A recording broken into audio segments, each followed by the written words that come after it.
Class শেষে এক cup চা খাওয়ার জন্য আরাফ সায়ন্তনীর দোকানে এসেই অবাক হয়ে গেল। সায়ন্তনী কোনো পরিবেশে কেমন সাজ দিতে হয় তা জানে না, তাই এই মুহূর্তে তাকে দেখতে মোটেও ভালো লাগছে না।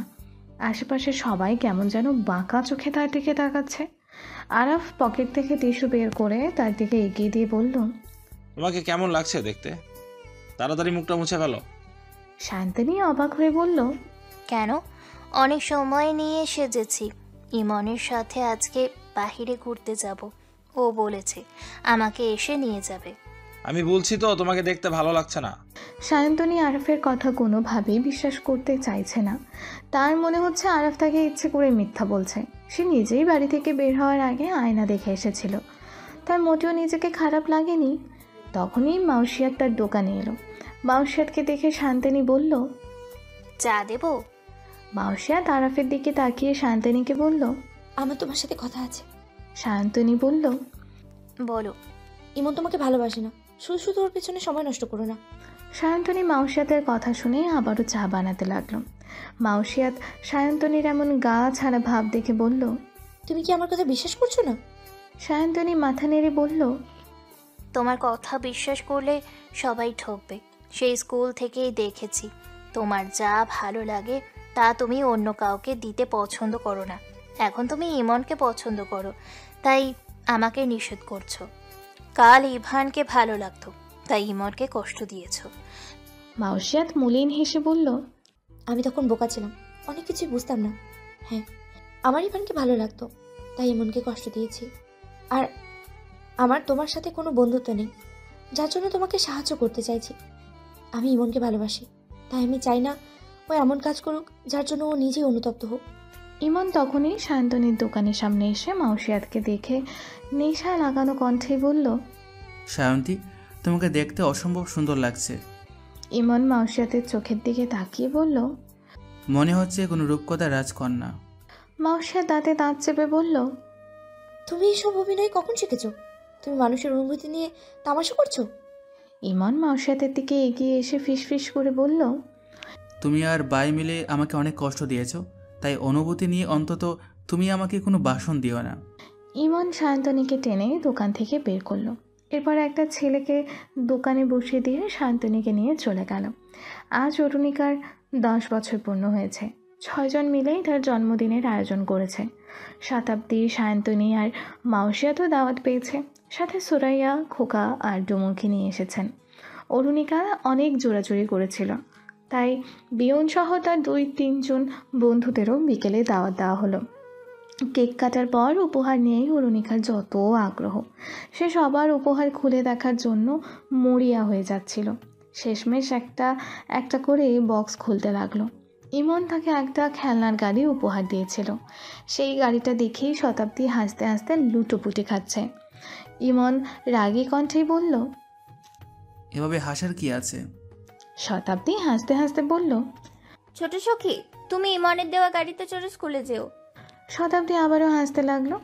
মাউসিয়াত তার দেওয়া উপহারটি এগিয়ে দিয়ে সবার মনোযোগ আকর্ষণ করলো, কারণ সে বুঝেছিল ইমনের উপহার দেখে অরুণিকা তেমন একটা খুশি হয়নি, আর তাই ইমনেরও মন খারাপ হয়ে গেছে। মাউসিয়াত অরুণিকাকে একটা ছোট ব্যাগ উপহার দিয়েছে। অরুণিকা সেটা কাঁধে ঝুলিয়ে বলল, সামনে ঈদ আসলে আমি এই ব্যাগটাতে আমার সব টাকা রাখবো। মাউসিয়াত মুচকি হেসে ইমনের দিকে তাকালো। ইমন মাউসিয়াতের চোখাচোখি হতেই চোখ সরিয়ে নিল। এবার অরুণিকা বাকিদের উপহারগুলো দেখতে লাগলো।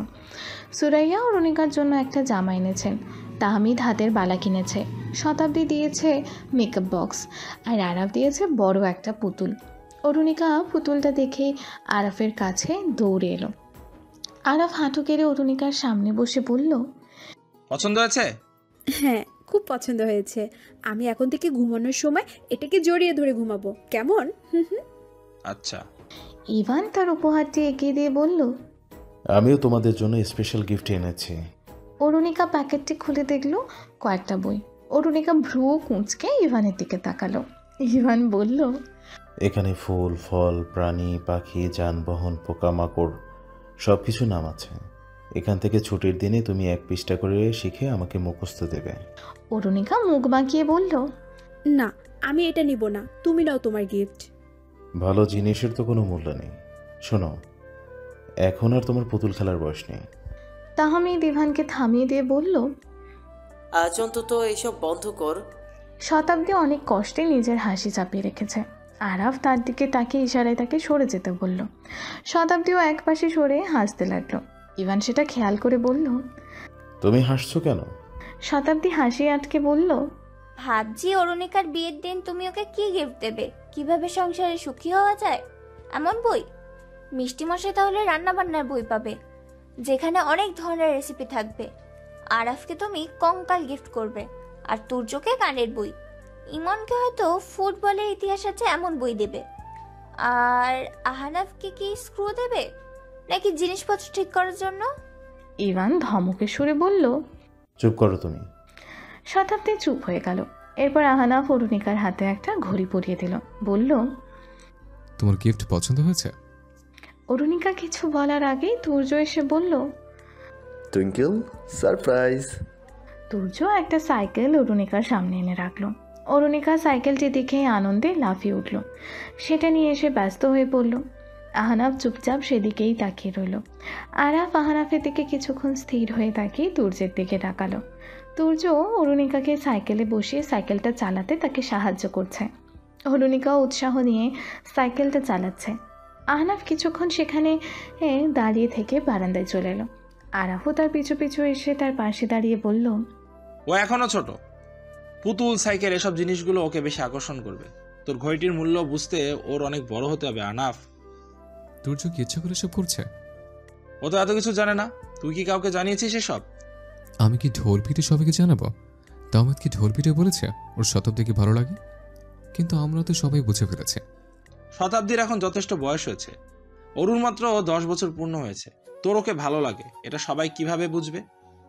তাহলে তুই কিভাবে বুঝেছিস? কারণ আমি শুরুর গল্পটা জানি, আর বাকিরা এর মধ্যের অংশটা দেখেছে। আর শুরুটা না জানলে কেউ কিছুই বুঝবে না। তুই কেন অরুকে অপছন্দ করতি?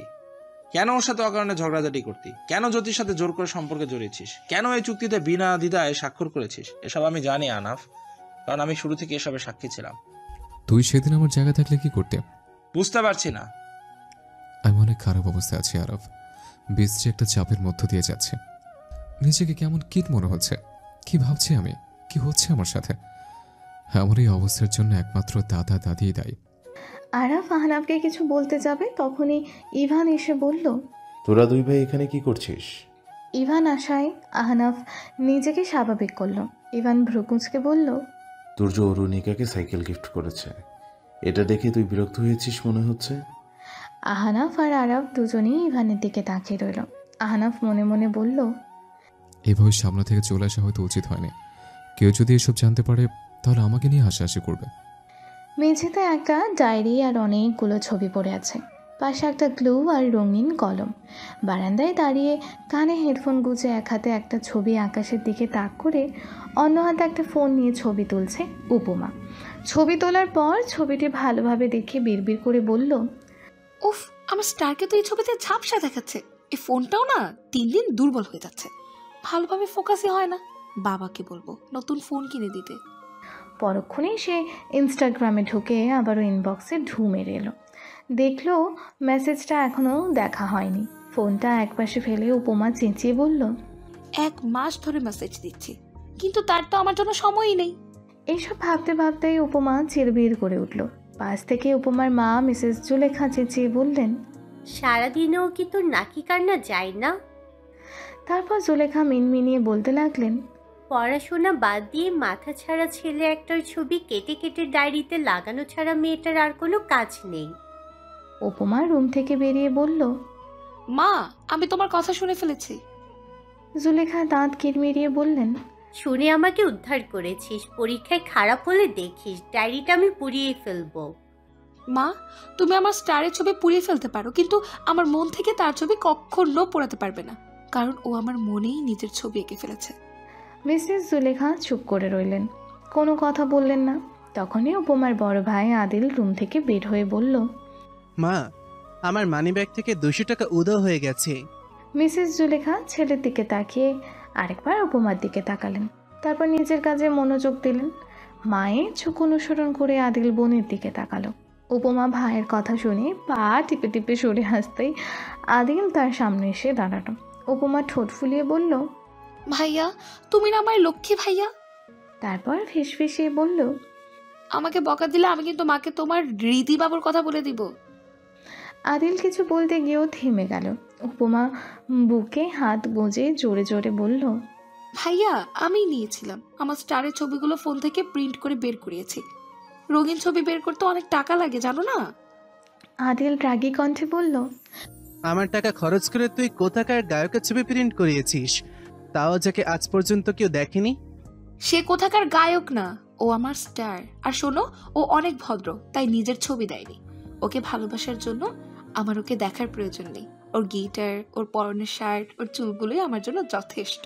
আর ওর কণ্ঠ, আমি তো ভাবতে গেলেই পাগল হয়ে যাব। মিসেস জুলেখা মেয়ের কথা শুনে আদিলের দিকে তাকিয়ে বললেন, সেই বয়সে আমরাও স্টারদের প্রেমে পড়েছি, ক্রিকেটারদের পোস্টার লাগিয়েছিলাম, কিন্তু তোর বোন তো ডায়েরি ভর্তি ছবি লাগিয়েছে একটা মাথাচাড়া ছেলের। উপমা বিরক্ত হয়ে বলল, মা, ওকে মাথা ছাড়া ছেলে বলবে না। ও শুধু মুখটাই দেখায় না, ওর তো মাথা আছে। মুখখানা হয়তো প্যাঁচার মতো, তাই দেখাতে লজ্জা পায়। উপমা কিছুক্ষণ চুপ করে থেকে হনহনিয়ে নিজের রুমে চলে গেল। আদিল দীর্ঘশ্বাস ফেলে মায়ের সামনে এসে হাত এগিয়ে দিল। মিসেস জুলেখা ভ্রুকুঁচকে বললেন, হাত এগিয়ে দিচ্ছিস কেন? মার খেতে চাস? আদিল বলল, মা, তোমার মেয়ে আমার মানিব্যাগ খালি করেছে, এখন আমার টাকা দাও। আমি এখন আগ্রাবাদ যাব, আমার কাছে গাড়ি ভাড়াও নেই। তোর বাইক কোথায়? তেল শেষ হয়ে গেছে। মিসেস জুলেখা বললেন, রুমে ব্যাগ আছে, ওখান থেকে নিবি। 200 টাকায় নিবি কিন্তু, এর বেশি না। তোর বাবা আমাকে এই মাসের খরচ চালানোর জন্য টাকাটা দিয়েছে। করিম সিদ্দিকী আর জুলেখা হোসেনের বড় ছেলে আদিল সিদ্দিকী আর তাদের ছোট মেয়ে উপমা করিম। এটাই তাদের চারজনের ছোট্ট সংসার। করিম সিদ্দিক প্রবাসী, তিনি দুবাই থাকেন, মাঝে মাঝে দেশে আসেন। দেশে এলে বউ বাচ্চা নিয়ে বাইরে ঘুরতে যান। বিভিন্ন দেশে ভ্রমণ করা করিম সিদ্দিকের শখ, তার এই শখ আদিলও পেয়েছে। কিন্তু উপমা মায়ের মতোই ঘরকুনো স্বভাবের। তাদের দুজনকে এক প্রকার টেনেই ঘর থেকে বের করতে হয়। এদিকে ক্লাস শেষে কলেজের বাগানে চুপচাপ বসে রইল মাওসিয়াত। ইভান দূর থেকেই তাকে দেখে তার পাশে এসে বসল। মাওসিয়াত ইভানের দিকে এক নজর তাকিয়ে বসা থেকে উঠতে যাবে, তখন ইভান বলল, ইমন এসব ইচ্ছে করে করেছে। মাওসিয়াত কোনো উত্তর দিল না। ইভান আবারও বলল, সবার মধ্যে কম বেশি জেদ আছে। ইমন এখন যা করছে জেদের বসে। তোমার মধ্যেও জেদ ছিল, এখনো হয়তো আছে, কিন্তু আমাদের সামনে দেখাচ্ছ না। আর আগের চেয়ে তুমি অনেক পরিবর্তন হয়েছ। মাওসিয়াত বলল, পরিবর্তন হওয়ারই ছিল। এই জেদের বসে আজ পর্যন্ত আমার কোনো বন্ধু হলো না। শতাব্দী কত মিশুক একটা মেয়ে, তোমরা ওকে কত কথা বলো, তবুও কিছু মনে করে না। আর আমি সব কিছুতেই মন খারাপ করে বসে থাকি। আমি কারোর সাথেই মিশতে জানি না। সায়ন্তনীও তো চুপচাপ থাকে, তবুও ওর কত বন্ধু, তুর্য, তাহমিদ, আহনাফ, ওরা আমাকে পছন্দই করে না। শুধু আরাফি আমাকে কিছুটা বোঝে। আমি বুঝি না তোমাকে? অনেকদিন তো আমাদের কথাই হয়নি, তুমি তো আমার কাছ থেকে দূরত্বই রাখছো। কারণ আমি চাই না ইমনের সাথে আমার আর ঝামেলা হোক। ইমন যা ভাবছে সেটা একদম সত্য না। আমি সবসময় তোমাকে বন্ধুর চোখে দেখেছি, কিন্তু ইমন এই সম্পর্কে অন্যদিকে নিয়ে যাচ্ছে। ইমন তোমাকে ভালোবাসে, এটা আমি জানি। ও ভাবছে এসব জানার পর আমি তোমার সাথে ঘনিষ্ঠ হতে চাইছি। ও এখনও ভাবছে আমরা একজন আরেকজনকে পছন্দ করি, আর আপাতত এর জন্যই আমরা দূরত্ব রাখছি। মাওসিয়া দীর্ঘশ্বাস ফেলে বলল, কেন জানি মনে হচ্ছে ইমনকে বোঝানো সম্ভব হবে না। ওকে বোঝানো সম্ভব, ও যদি আমাদের মুখোমুখি হতো। ও তো আমার সাথে ঠিকভাবে কথাই বলে না। এখন একটাই উপায় আছে। কি উপায়? আগে আমার প্রশ্নের উত্তরটা দাও। কি প্রশ্ন? তুমি কি এখন ইমনকে পছন্দ করো? তোমার কি আমাকে নিয়ে কোনো দুর্বলতা আছে? দেখো মাওসিয়াত, কিছু মনে করো না, এটা আমার জানা জরুরি। তারপর ওই উপায়টা বাস্তবায়ন হবে। ইভান, তুমি আমার জেদ ছিলে, এটা ভালোবাসা ছিল না। তোমাকে আগেই বলেছি, আমি ভাবতাম ভালোবাসা বরাবরিতেই সম্ভব। তুমিও টপার ছিলে, আমিও টপার ছিলাম। ভাবতাম আমাদের ভালোই মানাবে, কিন্তু ভালোবাসা এসব থেকে তো আর হয় না। ভালোবাসা তো আত্মার সম্পর্ক, এটা মুগ্ধতার সম্পর্ক। আর আমি ইমনের প্রতি মুগ্ধ হয়েছি। ওর প্রতি ভালো লাগা আমার কোনো কারণ ছাড়াই চলে এসেছে। তাই আমার মনে হয় ভালোবাসতে কোনো কারণ লাগে না, কোনো গুণ লাগে না, ভালোবাসা এমনিতেই হয়ে যায়, হুট করেই হয়ে যায়। আমি নিজেও জানি না কবে থেকে আমি ইমনকে ভালোবাসতে শুরু করেছি, কিন্তু যেদিন থেকে আমার ওকে বারবার দেখার ইচ্ছে জাগতো, ওর সাথে কথা বলার জন্য আমি ব্যস্ত হয়ে পড়েছিলাম, রাত দিন শুধু ওকে নিয়েই ভাবতাম, তখন বুঝতে পেরেছি আমি অভিমানী ছেলেটাকে ভালোবেসে ফেলেছি। ইভান মনে মনে হাসলো। সে জানে ইমন মাউসিয়াতকে এখনও ভালোবাসে। ইমনের ভালো থাকা মাউসিয়াতকে ঘিরেই। ইভান এখন তাদের এক করেই ছাড়বে। হয়তো সায়ন্তনী কষ্ট পাবে, কিন্তু এই মুহূর্তে দুটো মানুষের ভালো থাকা একজনের ভালো থাকার চেয়ে বেশি গুরুত্বপূর্ণ। তবে এটা শুধু মাউসিয়াত আর ইমনের জন্য নয়, সে চায় ইমন আর তার সম্পর্ক যাতে ঠিক হয়ে যায়। শুধু কিছু ভুলের জন্য কি সে নিজের ভাইকে হারিয়ে ফেলবে? অরুণিকা আজ স্কুলে যায়নি। সকাল থেকেই নিজের ঘরে বসে আছে। তুর্যদার ঘরে বসে গানের ভিডিও শ্যুট করছে। আহানাফ আর তাহমিদ তাকে সাহায্য করছে। হঠাৎ তুর্য বলে উঠল, টুইঙ্কেল কোথায়? আহানাফ বলল, দাঁড়া আমি দেখে আসি। সে ঘরের বাইরে এসে দেখলো অরুণিকার ঘরের দরজা আটকানো। আহনাফ দরজা 2-3 বার টোকা দেওয়ার পরও অরুণিকা দরজা খুলছে না। তাই সে ঘরে ঢুকে পড়ল। দরজা খুলে অরুণিকাকে দেখে আহনাফ চমকে উঠল। অবাক হয়ে বলল, কি করছো তুমি? অরুণিকা আহনাফের দিকে তাকিয়ে চুপ করে রইল। আহনাফ আবারও বলল, এগুলো কি? তোমাকে দেখতে কেমন লাগছে? আহনাফের কণ্ঠ শুনে তুর্য আর তাহমিদ এসে দেখল পুরো ঘরে জামা কাপড় ছড়িয়ে ছিটিয়ে আছে। অরুণিকা 2-3টা জামা একসাথে পেঁচিয়ে রেখেছে, ঠোঁটের আশেপাশে লিপস্টিক লাগানো। তাহমিদ কাপড়গুলো মেঝে থেকে তুলে অরুণিকার সামনে বসে বলল, এগুলো কি করেছ? অরুণিকা মুখ নামিয়ে বলল, বসে যেছি। অরুণিকার কথা শুনে আহনাফ আর তুর্য অবাক হলো। পরক্ষণেই তুর্য হেসে বলল, কার বউ সেজেছ? অরুণিকা কোনো উত্তর দিল না। সে তুর্যের দিকে ফ্যাল করে তাকিয়ে রইল। তাহমিদ বলল, যাও ওয়াশরুমে যাও, মুখ ধুয়ে আসো। অরুণিকা পেঁচানো জামা কাপড়গুলো খুলে ওয়াশরুমে চলে গেল। কিছুক্ষণ পর বেরিয়ে এলো। তার মুখে এখনও লিপস্টিকের দাগ রয়ে গেছে, কাজল চোখের নিচে লেপটে রয়েছে। তাহমিদ তাকে আবারও ওয়াশরুমে নিয়ে গেল। তারপর নিজ হাতে তার মুখ ধুয়ে দিল। যাওয়ার আগে তুর্য আর আহনাফকে রুমটা পরিষ্কার করে ফেলার জন্য বলল। এদিকে সন্ধ্যায় অরুণিকা মন খারাপ করে বসে আছে। আহনাফ তাকে মন খারাপ করে বসে থাকতে দেখে তার পাশে এসে বসলো। জিজ্ঞেস করলো, কি হচ্ছে, মন খারাপ কেন? অরুণিকা মলিন মুখে বলল, জানো আমাদের স্কুলে একটা অনুষ্ঠান হবে, সবাই শাড়ি পরবে, বসে আসবে, নাচবে, ছড়া বলবে। টিচার বলেছে ওদেরকে প্রাইজ দেবে, কিন্তু আমার কাছে তো শাড়ি নেই, আমি শাড়ি পরতেও পারি না, ভালো করে নাচতেও পারি না। আমার বান্ধবীরা কত সুন্দর করে নাচতে পারে, একদম সত্য অপুর মতো করে। আমি তো ছড়াও বলতে পারবো না। ছড়া কেন বলতে পারবে না? আমি যে ছড়াগুলো জানি সেগুলো বাকিরা বলবে, একই ছড়া দুজন বলতে পারবে না। আচ্ছা, আমি তোমার জন্য একটা ছড়া খুঁজে আনবো, তুমি মন খারাপ করো না। কিন্তু আমি ছড়া বলবো না, আমি শাড়ি পরবো। আমার কাছে একটাও শাড়ি নেই। বাচ্চাদের তো শাড়ি থাকে না, তুমি বড় হলে তারপর শাড়ি পরবে, ঠিক আছে? না, আমি শাড়ি পরবই পরবো। ইভান ঘরে ঢুকে অরুণিকার চেঁচামেচি শুনে বলল, ও চিৎকার করছে কেন? আহনাফ পুরো ব্যাপারটা বলতে ইভান বলল, এসব ঢং করতে হবে না, নাচেই তো পারো না, আবার শাড়ি পরবে। অরুণিকা ইভানের ওপর কথা বলার সাহস পায় না। ইভানের ধমকটায় কান জ্বালিয়ে দেওয়ার মতো ভয়ঙ্কর, তাই সে উঠে চলে গেল। পরের দিন আহনাফ শতাব্দীকে ফোন করে বাসায় আসার জন্য বলল। এরপর অরুণিকার জন্য দোকান থেকে একটা শাড়ি কিনে আনলো। বাসায় এসে অরুণিকাকে শাড়ি দিতে যাবে, তখন দেখলো অরুণিকা আগে থেকেই একটা শাড়ি হাতে নিয়ে বসে আছে। তুর্য আহনাফের কাছে এসে বলল, টুইঙ্কেলের জন্য একটা শাড়ি কিনে এনেছি, দেখ কেমন হয়েছে। আহনাফ হাতের প্যাকেটটা দেখে ইমন বলল, তোর হাতে কি? আহনাফ নিজেকে স্বাভাবিক করে বলল, আমিও কিনে এনেছিলাম, থাক ফেরত দিয়ে দেব। ইমন ভ্রুকুচকে বলল, ফেরত দিতে হচ্ছে কেন? দুজনের দুটো শাড়ি থাকতেই পারে। তুর্য আহনাফের দিকে ভ্রুকুচকে তাকাতেই বেল বেজে উঠল। আরাফ দরজা খুলে দেখলো শতাব্দী এসেছে। শতাব্দীকে দেখে অরুণিকা দৌড়ে তার কাছে গেল। আহনাফ বলল, আমি ওকে আসতে বলেছিলাম, তুর্য জিজ্ঞেস করলো, তুই হঠাৎ শতাব্দীকে কেন আসতে বললি? ওরুকে নাচ শেখানোর জন্য। কথাটা শুনেই অরুণিকা খুশি হয়ে বলল, ওয়াও, আমি নাচ শিখবো। অরুণিকা শতাব্দীকে টেনে টেনে নিজের ঘরে নিয়ে গেল। শতাব্দী আশেপাশে তাকিয়ে বলল, মিষ্টি মশাইকে দেখছি না। ইমন বলল, ও তো এখনো বাসায় ফিরেনি, কিন্তু ওর তো আরও আগেই চলে আসার কথা ছিল। ইভান তাহমিদের ফোনে কল দিয়ে দেখলো ফোন বন্ধ। আরাফ বলল, রেস্টুরেন্টে কল দিয়ে দেখ। ইভান সেখানে কল দিল।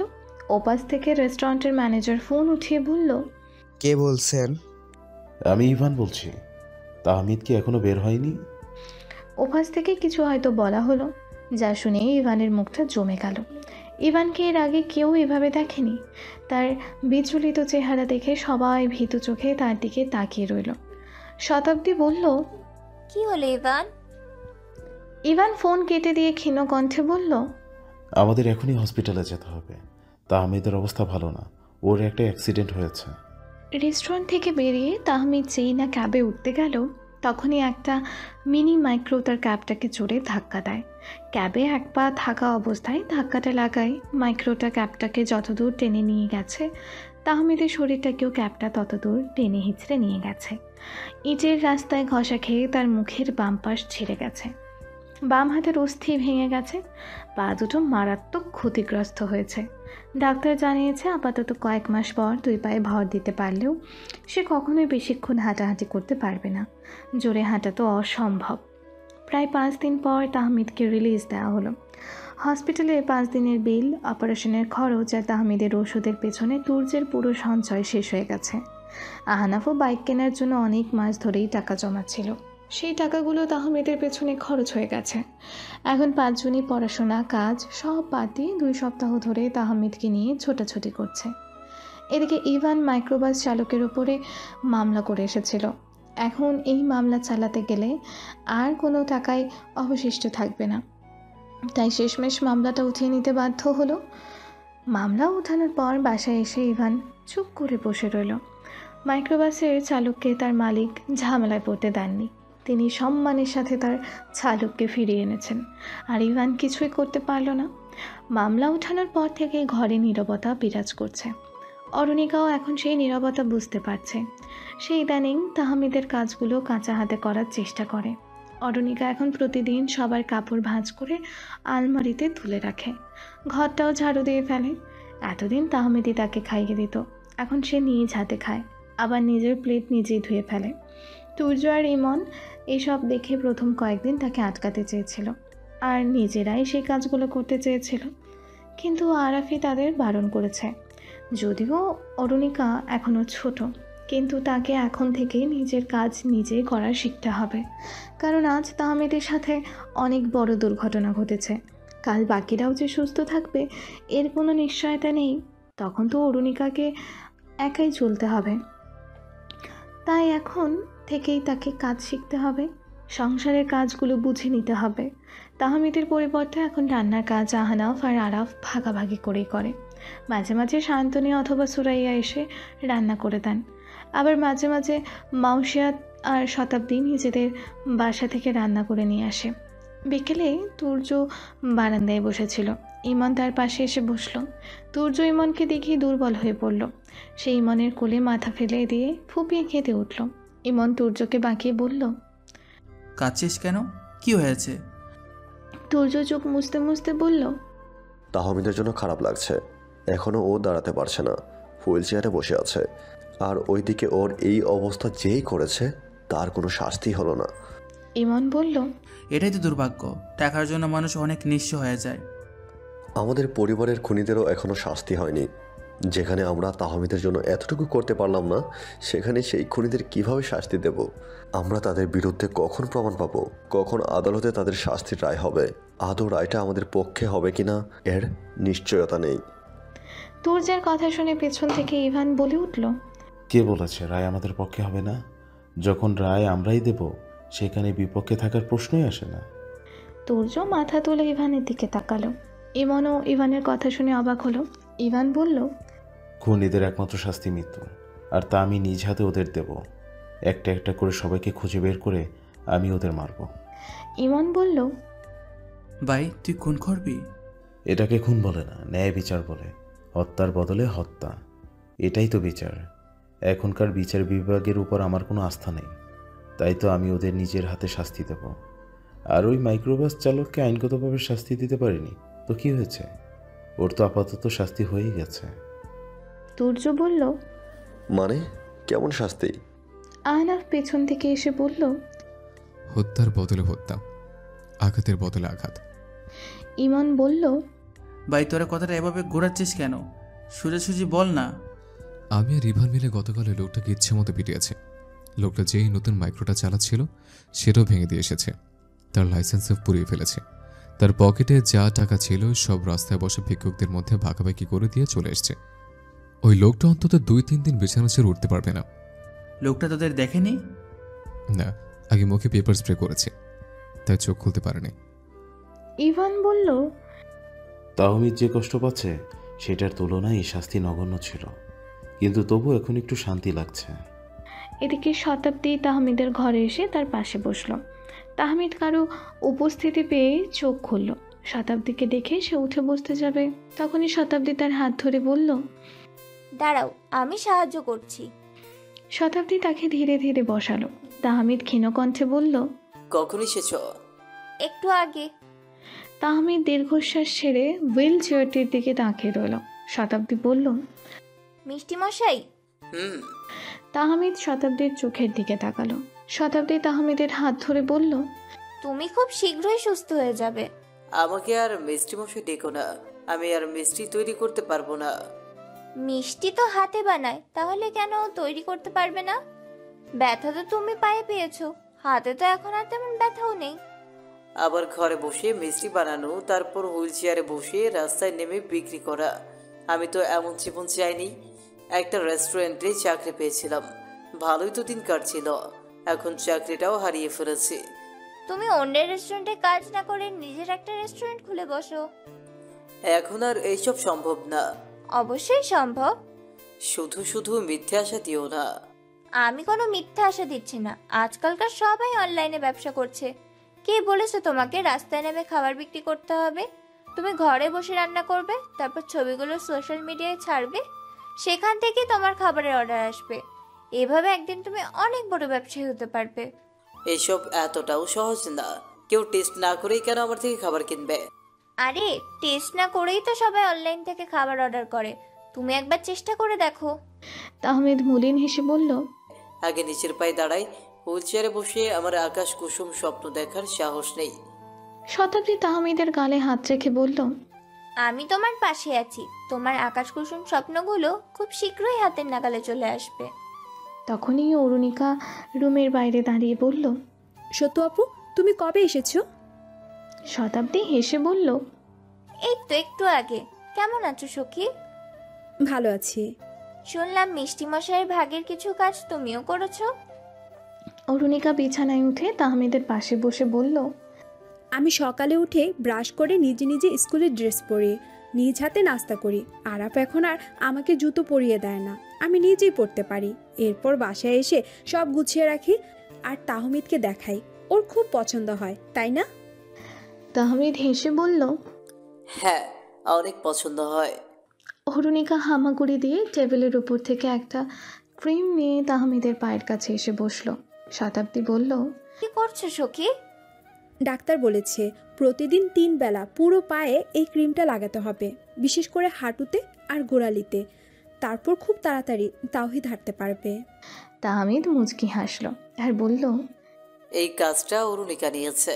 ও সময় মতো আমাকে ওষুধ খাইয়ে দেয়, পায়ের ক্রিমটা মালিশ করে দেয়। আমাদের অরুণিকা অনেক সংসারী হয়ে গেছে। কিছুক্ষণ পর আহনাফ রুমে ঢুকে তাহমিদের পাশে চেয়ারটা টেনে বসলো। তখন শতাব্দী বলল, আমি বাসায় বলেছি কয়েকদিন এখানে থাকবো। তাহমিদ আর আহনাফ অবাক হয়ে শতাব্দীর দিকে তাকালো। তাহমিদ বলল, তারপর? কিন্তু মা অনুমতি দিচ্ছে না। আহনাফ বলল, অনুমতি দেওয়ার কথাও না, তুমি একা উপযুক্ত একটা মেয়ে, একটা ব্যাচেলর বাসায় এসে থাকবে, এটা তো সুন্দর দেখায় না। অরুণিকা বলল, কেন সুন্দর দেখাবে না? আপু আমার সাথে থাকবে।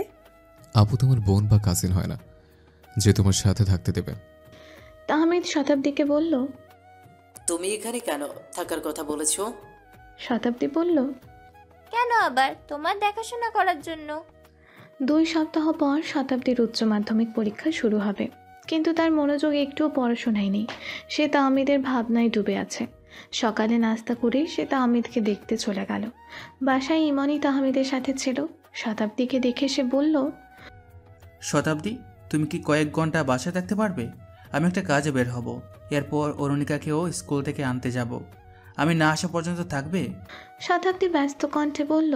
হ্যাঁ হ্যাঁ অবশ্যই, কেন থাকবো না, তুমি যাও। তাহমিদ তখন হুইল চেয়ারে বসে শতাব্দীর উৎসাহিত মুখের দিকে তাকিয়েছিল। সে মনে মনে ভাবছে, শতাব্দী আমার সাথে থাকার জন্য এত উৎসুক হয়ে যাচ্ছে কেন? ওই দিনও বাসায় বলেছিল এখানে এসে থাকবে। ও কি আমার প্রতি দুর্বল হয়ে যাচ্ছে? ইমন চলে যাওয়ার পর শতাব্দী মেইন দরজা আটকে দিয়ে তাহমিদের হুইল চেয়ারের পাশে এসে দাঁড়ালো। তাহমিদ শতাব্দীকে বলল, তুমি নাস্তা করে এসেছো? হ্যাঁ, তুমি খাওনি? তাহমিদ মাথা নেড়ে হ্যাঁ বলল। শতাব্দী হুইল চেয়ারটি ঠেলে ঠেলে বারান্দায় নিয়ে গেল। তারপর হুইল চেয়ারের ঘেঁষে মেঝেতে বসে পড়ল। তাহমিদ চুপ করে আছে। শতাব্দীও কিচ্ছু বলছে না, কিন্তু এই নীরবতা যেন অনেক কিছুই বলে দিচ্ছে। তাহমিদ গলা খাকারি দিয়ে নীরবতা ভাঙল। শতাব্দী তাহমিদের চোখের দিকে তাকালো। তাহমিদ সেই চোখের গভীরে ভিন্ন কিছু দেখে ফেলেছে, তাই সে কিছুক্ষণ পর চোখ সরিয়ে নিল। শতাব্দী কাঁপা কণ্ঠে বলল, তোমার অ্যাক্সিডেন্ট হওয়ার পর থেকে আমার কিছুই ভালো লাগছে না। বাসায় একদম মন বসে না, মনটা সবসময় এখানেই পড়ে থাকে। তাহমিদ অবাক হয়ে বলল, কেন? শতাব্দী তাহমিদের প্রশ্ন শুনে অভিমানী দৃষ্টিতে তার দিকে তাকালো। তাহমিদ বলল, তোমার আমাকে নিয়ে এত চিন্তা করতে হবে না। আমি তো একা থাকি না। আরাফ, তুর্য, ওরা সবাই আমাকে দেখছে। ওদের মতো বন্ধু থাকতে আমার কিছুই হবে না। শুধু কি বন্ধুরাই চিন্তা করে, আর কারো বুঝে চিন্তা হয় না? তাহমিদ প্রসঙ্গ পাল্টে বলল, এখন অরুণিকাও আমার যথেষ্ট যত্ন নেয়। শতাব্দী অভিমানী কণ্ঠে বলল, ছোট সখীর যত্ন আর আমার যত্ন কি এক? তাহমিদ কিছুক্ষণ চুপ করে রইল। শতাব্দীর প্রশ্নের কোনো উত্তর দিল না। কিছুক্ষণ পর তাহমিদ বলল, আমি ভেতরে যাচ্ছি। কেন? এখানে কি সমস্যা? এই মিষ্টি হাওয়া কি তোমার ভালো লাগছে না? না, মাথাটা ভারী ভারী লাগছে। তাহমিদ হুইল চেয়ার চালাতে যাবে, তখনই শতাব্দী পেছন থেকে হাতল ধরে বলল, কোথায় যাবে বলো, আমি নিয়ে যাচ্ছি। আমার ঘরে। শতাব্দী তাহমিদকে ঘরে নিয়ে যেতেই সে ওঠার চেষ্টা করতে যাবে, তখনই শতাব্দী তাকে ধরে বলল, কোথায় যাচ্ছ? ওয়াশরুমে যাব। শতাব্দী কিছু একটা ভেবে বলল, কিভাবে যাবে? তুমি তো এখনো পায়ে ভর দিয়ে দাঁড়াতে পারলে না। তাহমিদ মনে মনে ইমনকে বকে যাচ্ছে। শতাব্দী বলল, আমি নিয়ে যাব। তাহমিদ ভ্রু কুঁচকে শতাব্দীর দিকে তাকালো। শতাব্দী ব্যস্ত কণ্ঠে বলল, এত ভাবাভাবির কিছু নেই, চলো আমি নিয়ে যাচ্ছি। আমি তোমাকে বসিয়ে দিয়ে চলে আসব। হুইল চেয়ারটা টেনে ওয়াশরুমের কাছে আনতেই তাহমিদ শতাব্দীকে বলল, তুমি রুমের দরজা বন্ধ করে বাইরে যাও। কিন্তু তুমি। তোমাকে যেতে বলছি, যাও। শতাব্দী বের হয়ে বাইরে দাঁড়িয়ে রইল। তাহমিদের অপেক্ষায় রুমের বাইরে পায়চারি করতে করতে হঠাৎ তার ড্রয়িং রুমে রাখা টেবিলের ওপর চোখ পড়ল। কাঁচের টেবিলের নিচে একটা কাগজ সেটে দেওয়া হয়েছে। সেখানেই তাহমিদের খাবার আর ওষুধের সময়সূচি লেখা আছে। শতাব্দী ঘড়ির দিকে তাকিয়ে দেখল এখন তাহমিদকে ফল কেটে দিতে হবে। সে রান্নাঘরে গিয়ে আনার, আপেল, কমলা আর আঙুর সাজিয়ে একটা প্লেটে রাখল। তাহমিদ অনেকক্ষণ পর শতাব্দীকে ডাক দিল। শতাব্দী প্লেট হাতে নিয়ে রুমে ঢুকলো। তাহমিদ আলমারির দিকে ইশারা করে বলল, ওপরের তাকে আমার জামা আর প্যান্ট রাখা আছে। কিছু মনে করো না, তোমাকে বিরক্ত করছি। কাপড়গুলো একটু নামিয়ে দিতে পারবে? শতাব্দী মুচকি হেসে এক সেট জামা নামিয়ে দিয়ে বলল, আমার তো ভালোই লাগে, তুমি কোনো কাজ দিলে। এরপর শতাব্দী তাহমিদের দিকে ভালোভাবে তাকিয়ে বলল, মিষ্টি মশাই, এখন একটু এসব বন্ধ করো। এত পরিষ্কার পরিচ্ছন্নতা দেখতে গেলে তোমারই কষ্ট হবে। নিজের পায়ে দাঁড়াতে পারছো না, সেখানেও তোমার সূচিবায়ু যায়নি। পরিষ্কার পরিচ্ছন্নতা ইমানের অঙ্গ। আমাকে নামাজ পড়তে হবে, তাই জামা পাল্টাবো, তারপর উযু করব। তুমি এই অবস্থায় নামাজ পড়বে? হ্যাঁ, এতদিন সুস্থ ছিলাম, কিন্তু সিজদা দেওয়ার জন্য একটু সময় বের করতে পারিনি। আজ আমি যার রহমতে বেঁচে আছি তাকে ভুলে থাকতে পারবো না। সেদিন আমার কিছু হয়ে গেলে অনেক পাপ নিয়েই মরতে হতো। আল্লাহ আমাকে আরও একটা সুযোগ দিয়েছে, আমি আর তাকে অসন্তুষ্ট করব না। এমনিতেই ছোটোখাটো অনেক পাপ করি, নিজেকে পুরোপুরি শুদ্ধ করতে অনেক সময় লাগবে। অন্তত একটা ভালো কাজ করলে কিছুটা ভারমুক্ত হব। শতাব্দী মুগ্ধ হয়ে তাহমিদের কথা শুনছে। সে বলল, আমি তোমাকে অজু করিয়ে দিতে পারবো। তাহমিদ মুচকি হেসে সম্মতি দিল। শতাব্দী এরপর রুম থেকে বেরিয়ে গেল আর তাহমিদ একা একাই কাপড় পাল্টাতে লাগলো। তাহমিদের অনেক কষ্ট হচ্ছিল। শতাব্দীর তা দেখে অনেক খারাপ লাগছে। সে ইমনকে ফোন দিয়ে বলল, ইমন, কোথায় তুমি? ফোনের উপাস থেকে ইমন বলল, আমি একটা কাজে আটকে গেছি। দুপুরে রান্নাও তো হয়নি। আমি তো জানতামই না 11টায় তাহমিদকে ফল দিতে হবে। একটু আগেই দেখলাম। আর অরুণিকার তো অনেক আগে স্কুল ছুটি হয়ে গেছে। ও কোথায়? ও আরাফের সাথে। সামনে ঈদ আসবে, রোজা রেখে ঈদের কেনাকাটা করা সম্ভব না, তাই শপিং করতে গেছে। এখন তাহমিদ কি খাবে না কিছু? হ্যাঁ, আহনাফকে ফোন দিয়েছি, ও বাইরে থেকে খাবার নিয়ে বাসায় যাবে। ও হয়তো এখন রাস্তায় আছে। বাইরে থেকে কেন আনবে? আমিই রান্না করি। ইমন বলল, না, বাসায় কিছু নেই। এই সপ্তাহে আমরা বাজার করার সময় পাইনি। আর তোমার কি কোনো সমস্যা হচ্ছে? কোনো তাড়া আছে? শতাব্দী বলল, আমার সমস্যা নেই, আমি বাসায় বলেই এসেছি। তাহমিদেরই কষ্ট হচ্ছে। ওর কেন কষ্ট হবে? ওয়াশরুমে নিয়ে যাওয়া। ওহ শিট, আমার মাথায় তো আসেনি এত কিছু। আহনাফ, আসলে ওকে এসব বলো না প্লিজ, ও আমাকে আস্ত রাখবে না। আচ্ছা। শতাব্দী কল কেটে কিছুক্ষণ এই পাশ ওই পাশ হাঁটাহাঁটি করে রুমে উকি দিয়ে দেখলো তাহমিদ কাপড় পাল্টে ফেলেছে। এবার শতাব্দী রুমে এসে ফলগুলো এগিয়ে দিল। তাহমিদও সেগুলো খেতে লাগলো। এদিকে শতাব্দী ততক্ষণে একটা চেয়ার ওয়াশরুমে রেখে তাহমিদকে সেই চেয়ারে বসিয়ে দিল। এরপর তাহমিদের কথা মতো তাকে উজু করিয়ে দিতে লাগলো। এরপর সে হুইল চেয়ারটিরও ভালোভাবে মুছে দিল। তারপর শতাব্দী একটা জায়নামাজ মাটিতে বিছিয়ে তাহমিদকে আবার হুইল চেয়ারে বসিয়ে দিল। তাহমিদ নামাজ শুরু করে দিয়েছে। শতাব্দী এবার ঘরের একপাশে দাঁড়িয়ে তা দেখতে লাগলো আর মনে মনে সৃষ্টিকর্তাকে স্মরণ করে তাহমিদের সুস্থতার জন্য প্রার্থনা করতে লাগলো। তাহমিদ নামাজ শেষ করার আগেই আহনাফ বাসায় চলে এলো। তারপর তিনজন একসাথে দুপুরের খাওয়া দাওয়া সারল। এরপর শতাব্দী চলে গেল। বিকেলে আরাফ অরুণিকাকে নিয়ে বাসায় ফিরল। অরুণিকা তাহমিদের সামনে এসে বলল, আপু, দুপুরে পায়ে ক্রিম লাগিয়েছো? তাহমিদ মুচকে হেসে বলল, হ্যাঁ, আহনাফ লাগিয়ে দিয়েছে। আচ্ছা ঠিক আছে, আমি গোসল সেরে তোমাকে আমার ড্রেসগুলো দেখাবো। অরুণিকা চলে যেতেই তাহমিদ ভাবনায় ডুবে গেল। তার ভাবনায় এখন শতাব্দীর বিচরণ হচ্ছে। আজ সে শতাব্দীকে যতটা কাছে পেয়েছে এর আগে কখনোই পায়নি। সে বুঝতে পারছে শতাব্দী তার প্রতি দুর্বল হয়ে পড়ছে। আর তার জীবনেও শতাব্দী প্রথম মায়াবী কিশোরী।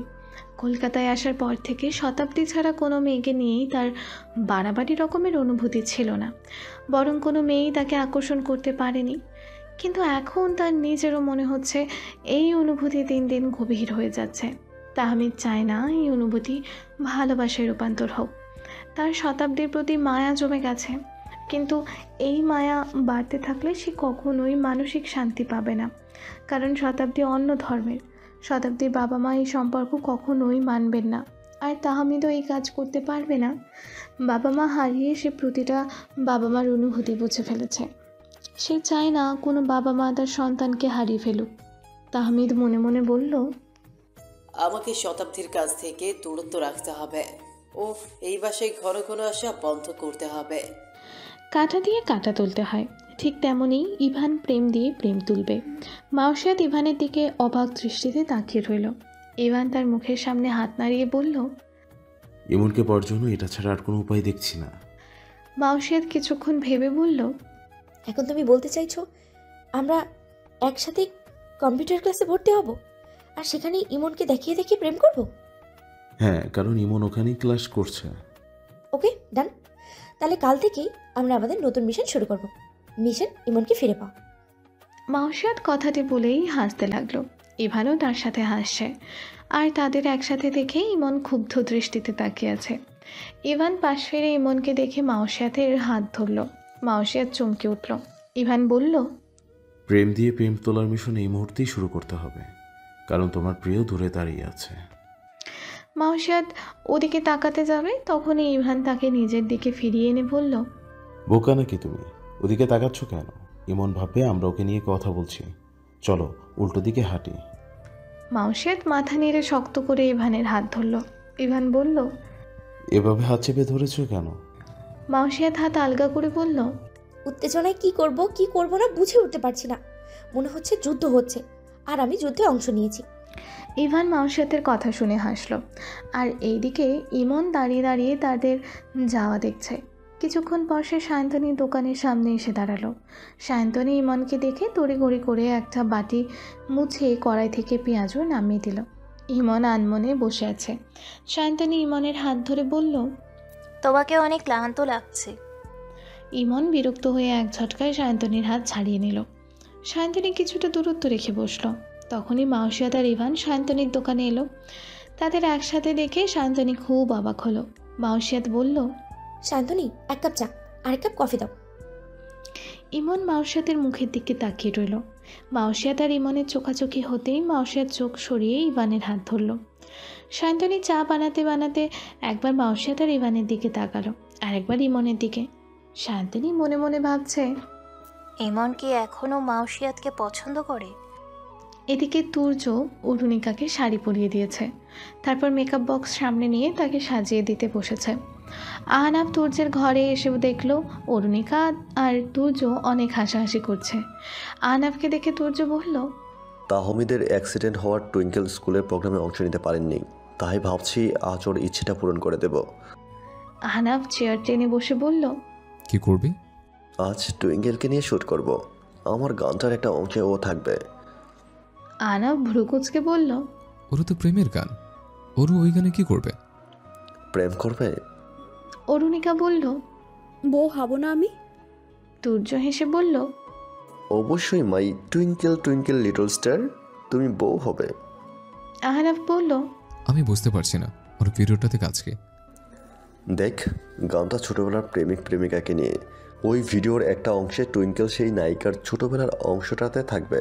ওখানে ছেলে কি হবে? কোনো ছেলে থাকবে না, বাসার ছাদে একটা দোলনা লাগাবো, ওখানেই টুইঙ্কেলের শট নেব। অরুণিকা বলল, রকস্টার, তুমি অনেক ভালো। আহনাফ কপাল কুঁচকে বলল, এখানে ভালো হওয়ার কি আছে?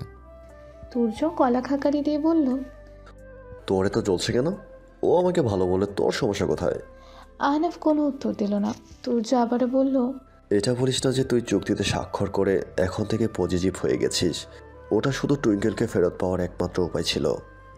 আহনাফ বলল, বাই এনি চান্স যদি এই চুক্তি আমি ভবিষ্যতে মেনে নিতে চাই তখন? তুর্য কথাটি শুনে হাসতে লাগলো। আহনাফ বলল, হাসছিস কেন? আমি কি হাসার মতো কিছু বলেছি? তুর্য অরুণিকাকে উদ্দেশ্য করে বলল, লিটল স্টার, তুমি একটু বাইরে যাও। অরুণিকা মাথা নেড়ে শাড়ির কুঁচি ধরে বেরিয়ে পড়ল। তুর্য বলল, তুই একটা সময় ওকে একদমই পছন্দ করতি না। হ্যাঁ, করতাম না। তুই যেভাবে জিজ্ঞেস করছিস মনে হচ্ছে তুই খুব পছন্দ করতে। অদ্ভুত, আমি তো কখনোই ওকে অপছন্দ করিনি।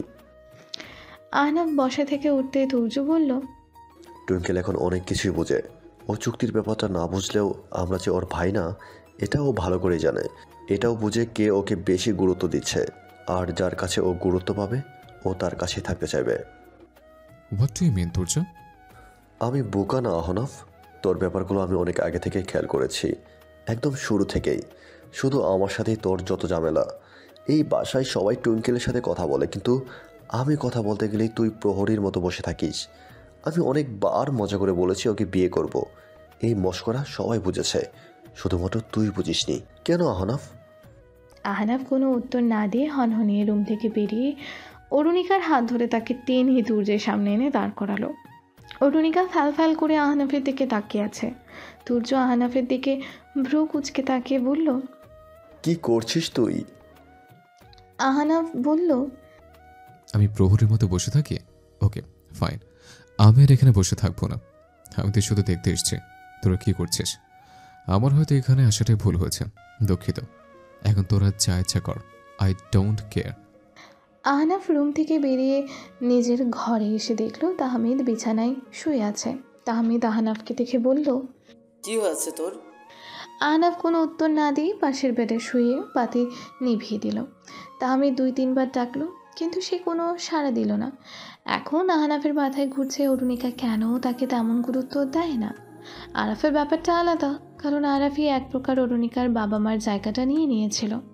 কিন্তু তুর্য, ও তো ওভাবে অরুণিকাকে সময় দেয়নি। তাদের মধ্যে আরাফ, তাহমিদ আর ইভানি অরুণিকাকে অনেক বেশি সময় দিয়েছে। অন্যদিকে তুর্য যতটুকু সময় দেয় তার চেয়ে বেশি সময় আহনাফ অরুণিকাকে দেয়।